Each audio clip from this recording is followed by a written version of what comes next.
Kulo na ako nan, pinakuluan ko na yung kamatis, sibuyas, bawang at luya.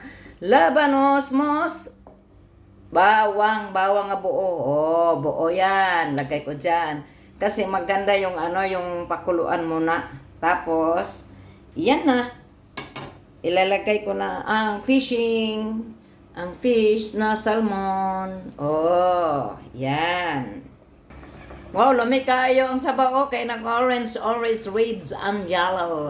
Okay. Kasi yung sabaw, nilagyan ko ng turmeric dito. Hiniwa-hiwa ko lang siya. Ayan. Tapos, lagyan ko na ng sili, parang humot-humot. Tapos, ilagay ko na ang litos ko. Aywa. Ha, ha, ha. Aywa, dago ka ay siya. Wala na ako gigagmay. Okay, so, alright. Yan, kulo-kulo na siya. Ilalagay ko naman ang malunggay. Dito lang sa gilid, parang pagkuha na ko unya, okay kay siya. Okay, so, alright. And then, close the door. Saglit lang, luto na yan. Yan, kulo na siya, no? Dili lang ka, no? Ang malunggay, pampahaba sa buhay. Hindi ako naglagay ng bitsin, asukal lang. Oh, asukal. Ayan, asukal yan, Ayan. Hindi ako naglalagay ng bitsin. Sa totoo lang. Mahirap. Ayan.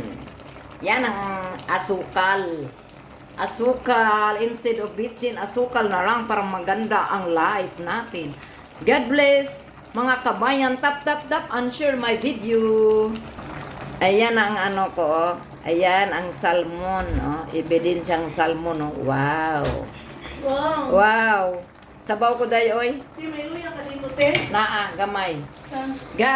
God bless us all. I love you all 3 times a day. Masarap ang sabaw ngayong pananghalian. Ambot na ada, tanawa. Ano lang, nilagay ko dito. Meow!